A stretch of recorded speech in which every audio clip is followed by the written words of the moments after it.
Celsius est-il le prochain projet blockchain à faire faillite? C'est ce qu'on va voir dans cette vidéo, dans ce point de marché. Tout a commencé sur Twitter avec notamment cette révélation selon laquelle Celsius Network a perdu 35 000 ETH suite à une perte de clés de Stakehound. Stakehound, c'est une entreprise qui propose des services de conservation de cryptoactifs en Israël. Concrètement, en quoi ça consiste? Ils ont perdu les identifiants de certains wallets et ça correspond à 35 000 ETH. Cette perte de la part de Stakehound, elle a été officialisée le 21 juin dernier. Le problème, c'est que la société Celsius a caché cette information à ses investisseurs et on vient seulement de s'en rendre compte. Donc ça a amené certains utilisateurs, notamment de Twitter, à enquêter beaucoup plus profondément dans les activités de Celsius et ce qu'ils ont découvert est pour le moins étonnant. Première chose qui a été découverte, c'est par l'utilisateur Yield Shad qui déclare que les positions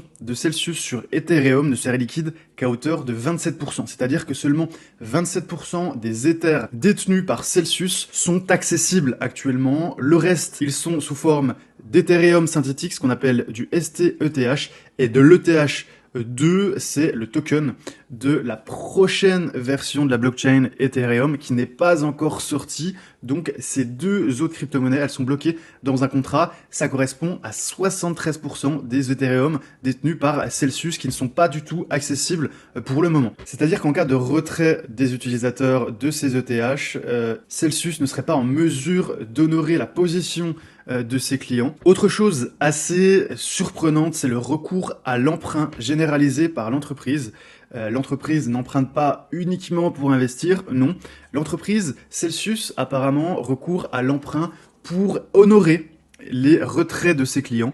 Rien que sur les 30 derniers jours, Celsius aurait emprunté 76 millions d'USDC et 18 millions d'USDT pour payer les retraits de ses clients. Donc on a Dirty Bubble Media sur Twitter qui se demande pourquoi Celsius emprunte de l'argent pour honorer les retraits de ses clients. C'est quand même assez étonnant cette pratique. On a le fondateur de Celsius, Alexis Mashinsky, qui estime que les taux bas du marché incitent à emprunter, mais que l'entreprise emprunte en profitant de ces taux bas pour investir dans le développement, pourquoi pas dans l'achat d'autres entreprises, c'est compréhensible. Par contre, que l'entreprise emprunte de l'argent sur les marchés pour rendre l'argent qui a été déposé initialement par ses propres clients, je trouve ça très inquiétant. Graphiquement, les investisseurs ne se sont pas trompés à regarder l'évolution du token Celsius depuis quelques jours. On est sur une énorme chute. Regardez, depuis le point haut qu'on avait atteint le 31 mai 2021, on est sur une chute de 93% sur le token Celsius. Et ce genre de rumeurs sur Twitter, ça va alimenter un bank run, c'est-à-dire qu'on a énormément de clients qui commencent à prendre peur et qui retirent leurs fonds. Donc il est possible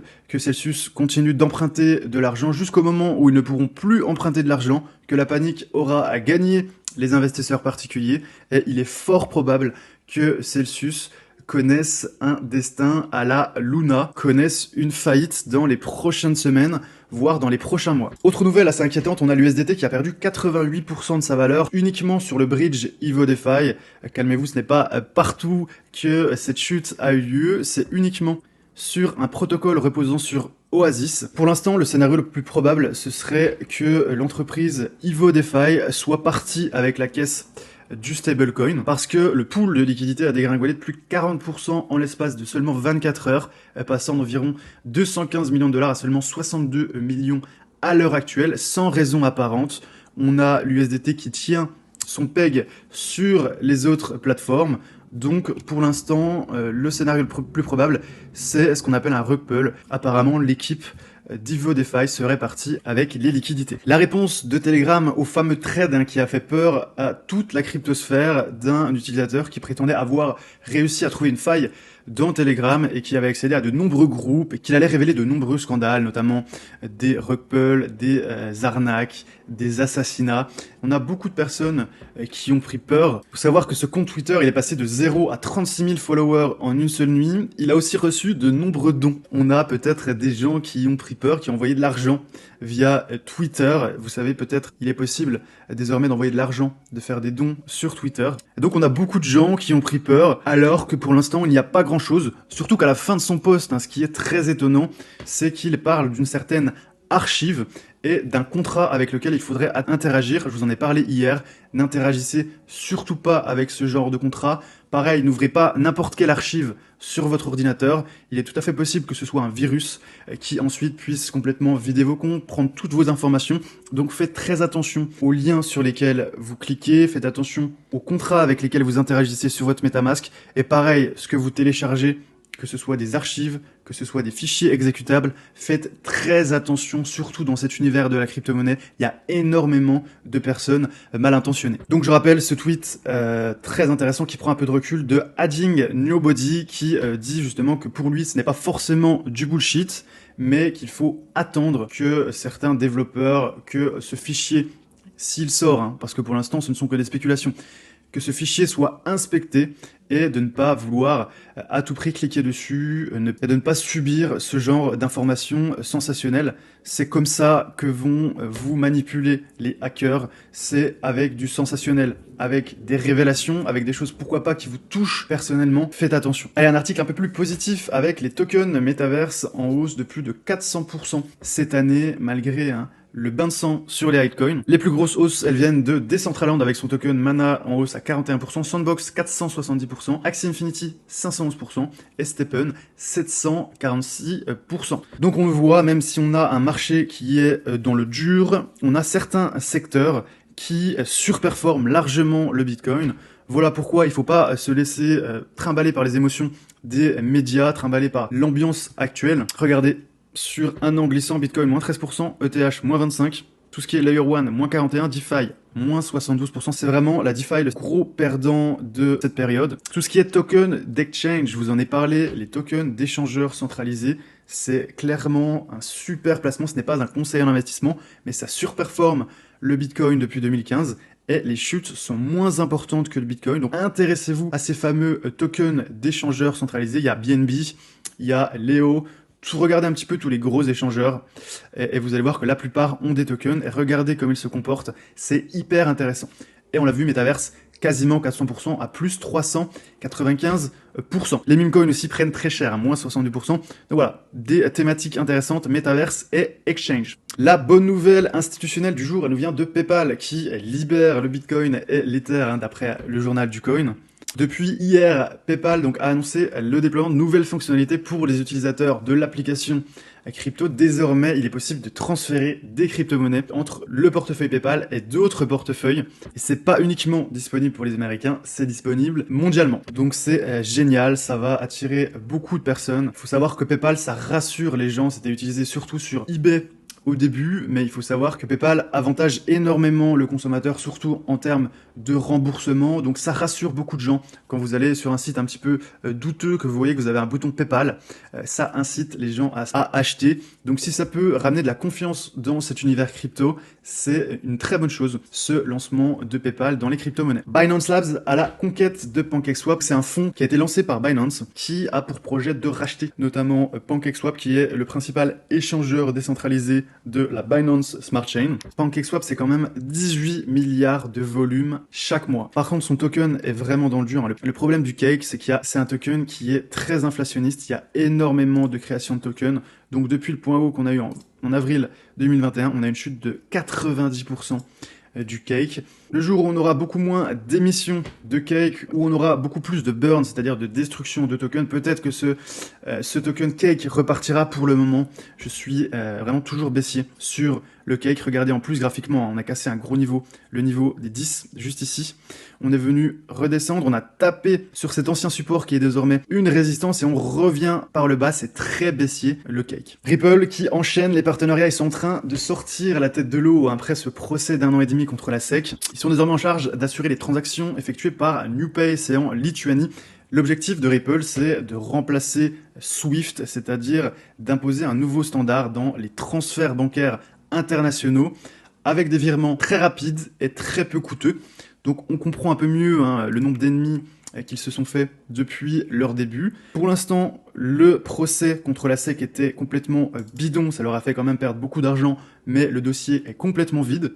Donc il est tout à fait possible que ce soit l'un des tokens très haussier dans le prochain bull market. C'est une entreprise qui est très ambitieuse et qui a une utilité réelle, qui pourrait toucher énormément de monde. Un nouveau projet de loi sur les crypto-monnaies aux États-Unis, c'est quelque chose de beaucoup plus positif, vous allez le voir. L'objectif de ce nouveau projet de loi, c'est l'élaboration d'une politique de réglementation des nouveaux produits financiers tout en encourageant l'innovation et en protégeant le consommateur. Donc on parle de nouveautés, de produits financiers et on parle aussi d'encourager l'innovation. C'est très bien, c'est les deux premiers termes qui arrivent, c'est nouveaux produits, c'est nouveauté et innovation.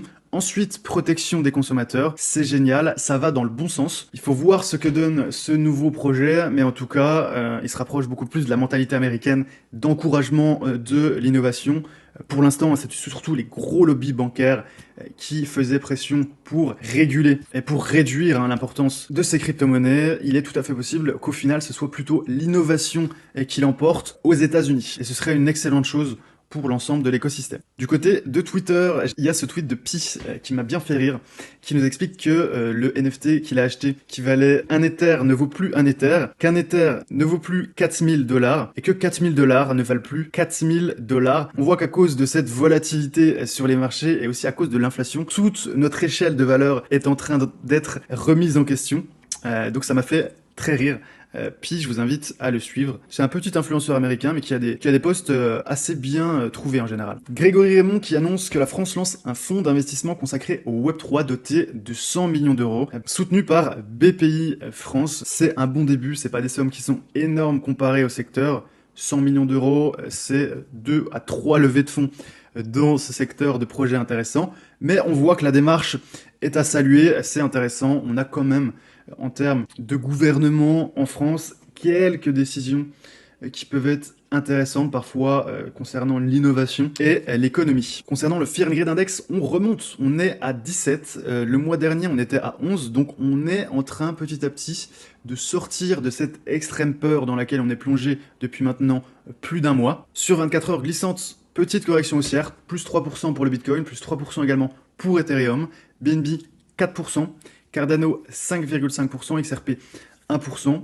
Solana 2%, on a le Dogecoin qui recule légèrement, c'est le seul du top 10 à reculer légèrement de 0,3%. Allez, on retourne sur nos graphiques et on est toujours bloqué dans ce range. Le Bitcoin, on est en train de former une consolidation latérale avec un range entre 32 000 et 28 000. Pour l'instant, on attend les chiffres, notamment donc de l'inflation aux États-Unis qui vont arriver vendredi, on va le voir. On est clairement dans une période d'attente. On a pas mal de personnes qui vendent les hauts, qui rachètent les bas, on reste là-dedans, il n'y a vraiment rien à faire pour l'instant, sauf si vous voulez faire du trading de range, mais honnêtement, pour l'instant, on n'a pas de décision. Par contre, on charge, quand ça va casser, que ce soit par le haut ou par le bas, avec du volume et une bougie bien remplie, ça peut être très impulsif. Sur Ethereum, on a un petit range également qui est quand même moins marqué, on est plus sur une tendance baissière. L'Ethereum est en train de s'écraser depuis quelques semaines, littéralement. On est très proche du point bas au 1700, et donc l'Ethereum est à la peine, notamment par rapport au Bitcoin depuis plusieurs semaines. Un autre qui est à la peine, c'est le marché NFT. Le sentiment, on est dans les 21, c'est très froid sur le marché. Puis on a beaucoup plus de vendeurs que d'acheteurs, 15 000 acheteurs, 17 000 vendeurs sur les 24 dernières heures. Et en termes de profit, on a un petit peu plus de profit qu'hier, mais c'est pas non plus réjouissant. Un article du site Barons qui nous explique que Jeffrey Frankel, un professeur de Harvard, nous explique que l'inflation est différente de la récession et que les chances de cette récession sont beaucoup plus faibles que les gens ne le pensent. Il explique que le marché de l'emploi est très solide aux États-Unis, on est à 3% de chômage. On a des emplois vacants qui sont doublés par rapport aux inactifs. Il y a 2 fois plus d'emplois vacants que d'inactifs, que de chômeurs. Ce qui nous dit également, c'est que la consommation est très solide et donc que pour l'instant, le risque de récession est assez faible, ou en tout cas beaucoup plus faible que la plupart des gens ne le croient. Du côté des nouvelles économiques, on est en attente de cette fameuse décision de la BCE qui va avoir lieu demain à 14 h concernant les taux. On aura les chiffres aussi du chômage aux États-Unis, donc ça c'est demain. Et vendredi, eh bien, on aura l'inflation américaine sur le mois de mai, chiffre très attendu. Du côté du VIX, on est en train de se calmer, On voit, ça redescend très bien. On était le mois dernier quasiment sur les 35 sur cet indice de volatilité des actions US. On redescend à 23, ça fait quand même une belle baisse sur le VIX, 34% de baisse. On le voit sur les marchés qui sont en train de se tasser, qui sont en attente de ces fameux indicateurs économiques. Inflation, il y a 3 thématiques en ce moment par ordre d'importance. Inflation, taux des banques centrales et emploi. Sur les marchés asiatiques, on a eu Shanghai en hausse, plus de 0,6% de hausse hier sur les marchés asiatiques. Shanghai 0,6%, donc séance plutôt positive. Petite séance, petite hausse sur les marchés chinois. En Europe, on a ouvert dans le rouge. On est à moins 1% quasiment, que ce soit sur le CAC et le DAX. Et on a une très légère baisse à l'ouverture des marchés américains. Nasdaq, on est à moins 0,06%, on est quasiment sur le niveau de clôture d'hier. S&P, c'est pareil, légère baisse de 0,1%. Et le S&P, c'est pareil, on est toujours sur cette baisse de 0,1%. Vous voyez que graphiquement, le plus intéressant, c'est en journalier. On vient se reposer sur cette ancienne résistance qui fait désormais office de support. On pourrait très bien repartir par le haut. Si on venait à casser par le bas, on retomberait très probablement sur les 3800. Ça pourrait faire une belle baisse. Sinon, on a des niveaux ici à 4300 sur le S&P. On a le même range ici avec le nouveau support qui est ici. On pourrait monter sur les 34 000 sur le Dow Jones et le Nasdaq qui est très important, notamment pour le Bitcoin. On pourrait monter très vite à 13 500. Ça ferait quand même une hausse par rapport au prix actuel de plus de 6%. Ce serait appréciable. Et ensuite, on aurait ce prochain niveau qui est ici, qui voudrait venir casser, toujours avec une bougie bien remplie et du volume. Voilà pour ce point de marché du mercredi 8 juin. J'espère que vous avez apprécié cette vidéo. Si c'est le cas, pensez à mettre un like.